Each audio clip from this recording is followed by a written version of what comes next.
Hi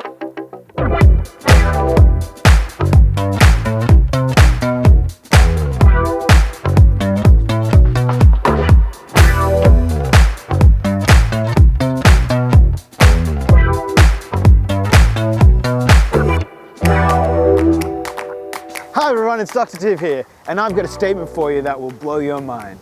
That practice does not make perfect. Mind blown. Roll the intro.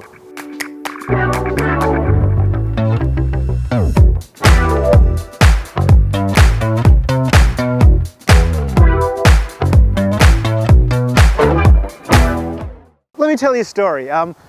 Many years ago when I was doing combat training, close quarter combat, which is kind of like a special ops kind of close quarter combat kind of training, I had a mentor called Glenn Weiss. And he saw me practicing one day, and I was doing this kind of takedown tactic where it was like taking someone down from standing position. And I was doing it over and over and over again. And what he said to me was, "Tiv, what are you doing?"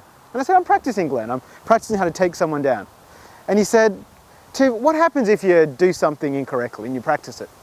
And I said, "What do you mean?" He goes, "Tiv, if you practice something the wrong way all the time, what's going to happen?" And I said, "I guess you're going to get a bad habit, Glenn." And he goes, "That's right, Tiv. You're going to get a bad habit." You know what he told me? He said, "Tiv, practice does not make perfect. Perfect practice makes perfect." Which means that if you do something the wrong way all the time, you're going to get it wrong when you really need to do it. So you need to practice the right way from the very start. And each time you do it, give yourself the right amount of time to do it properly.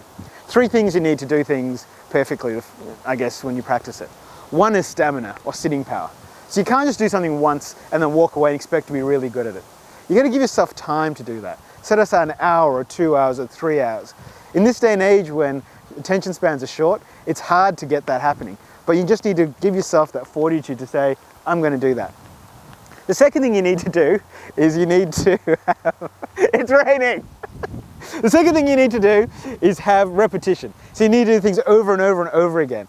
So if you do them over and over and over again, what you're going to have is you're going to have repetition, which is going to get neural pathways in your brain firing. So even when you get stressed in procedures that you didn't anticipate before, your muscle memory kicks in and you do things the right way from then on in. The third thing you need is you need critical feedback on yourself. A lot of people go, "Yeah, that's good enough." But you know what? Good enough isn't good enough. Because good enough brings bad habits. You want to look at that rubber dam that you punched or that procedure that you're doing, and you want to look at it and you want to be critical about it and say, "You know what? There's a 0.5 millimeter gap in my rubber dam there. I want to do that better again." Take it off, put another one on. Get it right the first time around. You know, if you're doing a filling, you do a layer and you find that it shrinks where there's an air bubble, you know what?